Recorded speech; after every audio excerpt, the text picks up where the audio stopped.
उत्तर भारत में ही नहीं बल्कि समूचे भारत में अपना नाम रोशन किया है। उत्तर प्रदेश का नाम रोशन किया है। रामलीला के बड़े मंचों पर, चाहे वो राष्ट्रीय स्तर पर हो, राज्य स्तर पर हो, सभी पर उन्होंने अपना अतुल्य योगदान दिया है। इसके साथ ही साथ मैं यह भी बताना चाहता हूं कि उन्होंने रामलीला जैसे बड़े मंच के लिए और साथ ही साथ अलग अलग स्थलों पर शोध करते हुए उत्तर प्रदेश सरकार को उन सभी स्थलों की एक शोध उन्होंने प्रेषित भी करी है। हमारे बीच में जोरदार तालियों के बीच में, चूंकि निजी तौर पर मैं उनको जानता हूँ, एक बहुत ही अच्छे कलाकार, एक विनम्र भाव के व्यक्तित्व हैं डॉक्टर दीप कुमार शुक्ला जी। जोरदार तालियों के बीच में उनका अभिनंदन करें आप सभी। और मैं चाहूंगा कि वो अपना स्थान ले लें। कई सारी फिल्मों में, कई सारे सीरियल्स में भी हम उनको देख चुके हैं। हम चाहेंगे कि वो अपना स्थान ले लें। कितने भी आभार के लिए शब्द प्रयुक्त किए जाए कम है। बहुत अच्छी चर्चाएं रही और आप लोग बड़े धैर्य से सुन रहे हैं। एक बार अपने लिए जोरदार तालियां बजा लीजिए। ये धैर्य बस कुछ देर के लिए और है, क्योंकि थोड़ी देर में भोजन के ढक्कन खुलने वाले हैं। और चर्चाएं मैडम के द्वारा जो की गई सारगर्भित थी और हमारे लिए जो विषय मिला वो रामलीला से जुड़ा हो। चूंकि मैं रामलीला से जुड़ा हूँ, करीब पिछले 25 साल से मैं रामलीला में लक्ष्मण का अभिनय कर रहा हूँ। और जैसा कि हम लोगों को पता है कि अपने कानपुर का लक्ष्मण परशुराम संवाद थोड़ा विशेष होता है और यहाँ के लक्ष्मण और परशुराम को थोड़ा विशेष रूप से अध्ययन करना पड़ता है, क्योंकि लक्ष्मण परशुराम के संवाद कहीं लिखे हुए नहीं होते हैं, तुरंत गढ़ करके बोले जाते हैं। तो उसी अध्ययन की परंपरा में, उसी अध्ययन के सिलसिले में ने मुझे थोड़ा सा लेखन पत्रकारिता की तरफ आकर्षित किया। तो इस विषय की ओर मैं आकर्षित हुआ कि आखिर शोध किया जाए कि आखिर ये रामलीलाएं कैसे शुरू हुई, कहां शुरू हुई। उसमें बिठूर का जिक्र, चूंकि सब सब्जेक्ट बिठूर से जुड़ा हुआ है। बिठूर एक तीर्थ है और बिठूर में जो सबसे पहला स्वाधीनता संग्राम हुआ उसको कोई मानता नहीं, हमें लगता है। और जो मैं मानता हूं कि वो पहला स्वाधीनता संग्राम श्री राम की सेना और लोकुश के बीच में हुआ था, क्योंकि जो अश्वमेध का घोड़ा छोड़ा गया था उसके मस्तक पर जो विजय पत्र लगा हुआ था, उस पर लिखा हुआ था या तो अधीनता अयोध्या की स्वीकार करो या फिर सेना से युद्ध करो। और लोकुश ने उस पत्र को पढ़ने के बाद में उस घोड़े को पकड़ा था। वो तो बाद में खुलासा हुआ कि नहीं, ये पिता पुत्र का है, तो उसको कहीं न कहीं इतिहास में वो स्थान नहीं मिला।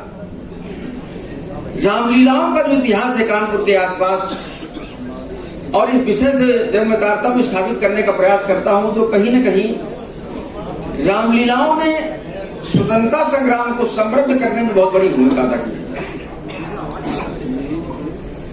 रामलीलाओं के कारण कई स्वतंत्रता सेनानियों को जुड़ाव भी रहा। जैसे अपने राष्ट्रीय कवि पद्मश्री श्यामलाल गुप्त पार्षद जी, वो रामलीला में अभिनय करते थे और रामलीला के बहुत अच्छे अर्थकार होते थे।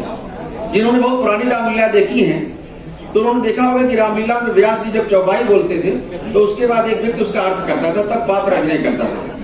तो पार्षद जी अर्थकार थे। अर्थकार को बहुत गुण ज्ञान होता है, बहुत उसको एक्सप्लेनेशन करना होता है। और वो पार्षद जी पालेपुर की रामलीला का एक जिक्र पालेपुर रामलीला में जो देखने गया तो बताया कि पालेपुर की रामलीला में एक बार अंग्रेजों ने उनको गिरफ्तार करने की योजना बनाई थी और चूंकि उनको जाना आवश्यक था पार्षद जी को, तो पार्षद जी उस रामलीला में रात भर बने रहे वेश बदल करके, और अंग्रेज उनको पकड़ नहीं पाए। और उन्हें जो रामलीला देखने का, उससे जुड़ने का जो संकल्प था वो बराबर वो पूरा करते रहे। कई रामलीलाओं से जुड़े रहे। रामलीलाओं से ही समृद्धता मिली। देखिए एक विशेष बात ये है, आज हम लोग लोकतांत्रिक व्यवस्था में चल रहे 70-72 वर्ष पूरे हो चुके हैं। कभी भी समाज को तब तक समृद्ध नहीं किया जा सकता जब तक उसका जुड़ाव नैतिक उत्थान से न हो। और लोकतंत्र के लिए, सफलता के लिए नैतिक उत्थान नई पीढ़ी का आवश्यक होता है और रामलीलाएं व्यक्ति को नैतिक उत्थान की तरफ जोड़ती है। रामलीला से व्यक्ति नैतिक रूप से समृद्ध होता है, क्योंकि जो राम कथा है ये कहीं न कहीं हमें संघर्ष की प्रेरणा देती है और हमें अपने देश, समाज और अपनी नई पीढ़ी को कुछ करने के लिए प्रेरणा देती है। इसलिए इन रामलीलाओं ने ही जो समृद्धता दी हमारे स्वतंत्रता सेनानियों को। हमने जितने भी रामलीला के पुराने रामलीला में जहां जहां होती है, मैंने वहां जाके देखा कि वहां कोई ऐसा गांव मुझे नहीं मिला जहां की रामलीला 100-150 वर्ष पुरानी रही और वहां स्वतंत्रता सेनानी न रहे। हमारे अपने गांव मनेथू में, हमारा मनेथू गांव है, और मैं सौभाग्यशाली हूं कि हमारे रक्त में भी एक स्वतंत्रता सेनानी का, एक नहीं 2 स्वतंत्रता सेनानियों का शरीर में हमारे रक्त है। एक हमारे नाना जी का और एक हमारे पूर्वज 1857 में गोंडा में वो सैनिक थे, और जब जिसे नाम दिया था सैनिक विद्रोह हुआ तो उन्होंने गोंडा छावनी में विद्रोह जब किया तो उनके पीछे कुछ अंग्रेज लगे, तो उन्होंने 16 अंग्रेजों को एक साथ मारा था। और उसके बाद वो जिस घोड़े से वहां से आए अपने गांव के लिए, संयोग से अंग्रेजों के घोड़े भी उस घोड़े के पीछे पीछे रात के अंधेरे में चले आए, और उस अंग्रेज के घोड़े में एक अंग्रेज का पैर उस घोड़े के रकाब में फंसा रहा, और वो घोड़ा भी पीछे पीछे हमारे गांव तक आ गया। तो हमारे बाबा जी ने देखा कि ये घोड़ा तो आ गया, घोड़े के पीछे अंग्रेज की एक लाश भी आ गई। तो फिर उन्होंने उस अंग्रेज को हमारे पीछे वाले घर में वहीं उसका अंतिम संस्कार उसी की विधि से कर दिया था। और उसके बाद जो भी चर्चा मैडम ने की कि बीवी घर में मारा गया या जहां भी मारा गया, क्यों मारा गया, उन्होंने, उन अंग्रेजों ने हमारे पूर्वजों को, हमारे जो पूर्वज थे उनको सताने में कोई कसर नहीं रखी। तो अगर उनके साथ उसका दुर्व्यवहार हुआ तो ये कोई बहुत बड़ी बात नहीं, इसको कोई बहुत बड़े उसमें रेखांकित करने की आवश्यकता नहीं। आपको बता दें कि उन बाबा का 28 साल की उम्र थी उनकी, गिरफ्तार किया गया उनको। संयोग से या सौभाग्य से वो 16 अंग्रेजों की हत्या प्रूव नहीं हुई, क्योंकि मुझे जो उनका एक पत्र मिला, वो जो रिहाई का पत्र था 1960 में जब सामूहिक रिहाई हुई थी 1860 में, तो उसमें सिर्फ बलवे का दोषी उन्हें माना गया था, और बलवे के सारे दोषियों को एक साथ रिहाई विक्टोरिया ने दे दी थी, रानी विक्टोरिया ने। तो रिहाई तो मिल गई, लेकिन हमारे बाबा को पता था कि अंग्रेज तो ये जानते कि हमने 16 अंग्रेजों की हत्या की। पूरा परिवार 1860 के बाद पूरे दहशत में जीवन जीता रहा। हमारे जो अपने बाबा, वो बाबा के हमारे छोटे बड़े भाई थे, उन्होंने इसीलिए विवाह नहीं किया कि पता नहीं कब हमारे जीवन के साथ अपघात हो जाए, और वो अपना यहाँ की जो क्रांतियां थी उसके साथ सम्मिलित रहे। तो कहने का तात्पर्य यह है कि जो चीजें समाज में प्रस्तुत की जा रही है, इतिहास तो समाज में वैसे ही प्रस्तुत नहीं किया जा रहा है, इतिहास को कई मामलों में दबाने का प्रयास किया जा रहा है। जब हम अपने फिर एंगल पर आते हैं, रामलीला के विषय पर हम आते हैं। जब हमने शुरू किया रामलीला पर रिसर्च शुरू किया, तो पता चला, किसी ने बताया कि रामलीला केवल 250 साल पुरानी है। लेकिन जब और रिसर्च किया तो पता चला कि मंदना पाली एक गांव है, वहां की रामलीला 1623 में शुरू हुई थी। और जब रिसर्च किया तो पता चला सचेड़ी की रामलीला तो 500 साल पुरानी है। वहां की कलाकार ने बताया, प्रभुदयाल जी कलाकार, उन्होंने कहा हमारी रामलीला राजा हिंदू सिंह के पूर्वजों ने शुरू कराई थी। और उस रामलीला की विशेषता देखिए, समाज को कैसे लोग जोड़ते थे अपने साथ में।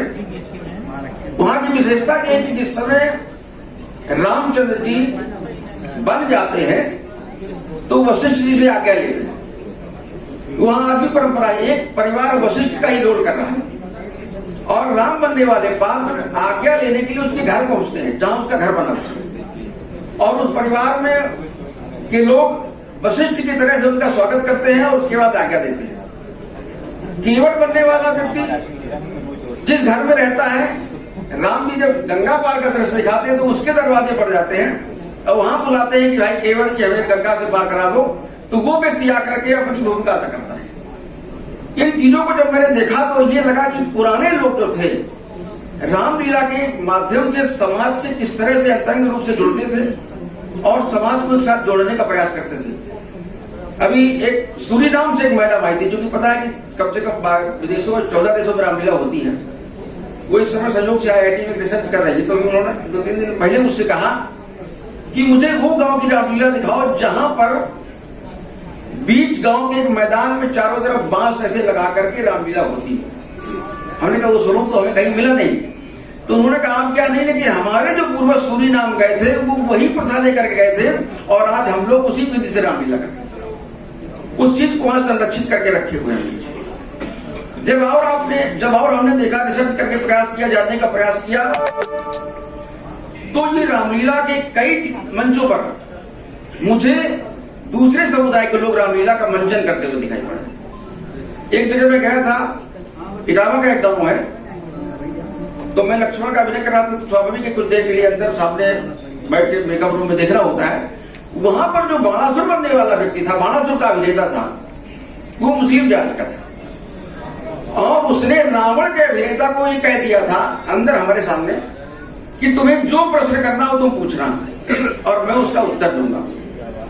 और रावण का अभिनेता थोड़ा कम तैयार था, उसकी क्या तैयारी थी, उसने एक डायरी में प्रश्न लिख रखे थे और एक साइड में मेज पर रख करके वो आता था, प्रश्न देख जाता था, उससे पूछता था। तो वो व्यक्ति बड़े सलीके से, जैसे उसने इतना अध्ययन कर रखा था कि हर प्रश्न का उसके बाद जवाब है। तो कहने का मतलब ये है कि हमारी जो रामलीला, जो हमारी पारंपरिक चीजें हैं, इनके संरक्षण संवर्धन की बहुत बड़ी आवश्यकता है और इसके माध्यम से समाज में एक नई क्रांति लाई जा सकती है, जिसकी आज कमी है। अभी थोड़ी देर पहले एक चर्चा हुई थी कि लाभ की बातें हो रही है, ये जो संस्कृति पैदा हो रही है, तुम मुझे बोर्ड दो, मैं तुम्हें नोट दूंगा। ये संस्कृति इसीलिए कहीं ना कहीं हम अपनी सांस्कृतिक विरासत से नहीं जुड़े हुए। अभी आप गलियों में देखते होंगे कि पहले आते थे चावल खरीद लो कहते थे, अब कहते चावल बेच लो। ये जो फ्री का चावल मिल रहा है, वो चावल 18 रुपए किलो खरीदने वाले आते हैं। ये जो संस्कृति पैदा हो रही है, जो समाज में संस्कृति पैदा हो रही है, ये कोई आर्थिक न्याय या राजनीतिक न्याय नहीं है, बल्कि हम लोगों में जो मुफ्तखोरी की प्रवृत्ति पैदा कर रहे हैं, वो जो पैदा हो रही है, उसका मूल कारण है कि ये हमारे बीच में ये जो संस्कृति से हमारा जुड़ाव नहीं है। एक मैडम ने प्रश्न किया था अभी कि क्वालिफिकेशन नहीं है नेताओं की, इनकी परीक्षा नहीं होती। सत्य बात है। एक सबसे बड़ी बात है, अभी थोड़े दिन पहले एक व्यक्ति मुझे मिला, उसने कहा, बस एक आधा मिनट बात इसी उदाहरण के साथ, उसने कहा कि मैं हाई स्कूल नहीं पास हूं, इसलिए मेरे पिता की जगह मुझे नौकरी नहीं मिल रही, लेकिन विधायक बनने के लिए कुछ भी पास होना जरूरी नहीं। आप आश्चर्य नहीं करें, आश्चर्य करेंगे, स्नातक एमएलसी का चुनाव होता है, शिक्षक स्नातक एमएलसी का चुनाव होता है, लेकिन मुझे लगता है जी इतने विषय आ रहे हैं, तो कहीं ना कहीं हमें उसमें भी हम क्वालिफिकेशन प्रत्याशी निश्चित नहीं करते हैं। उसका कारण है कि हमने संस्कृति से जोड़ने का स्वयं से प्रयास नहीं किया है। और इसी के साथ मैं अपनी बात समाप्त करता हूँ।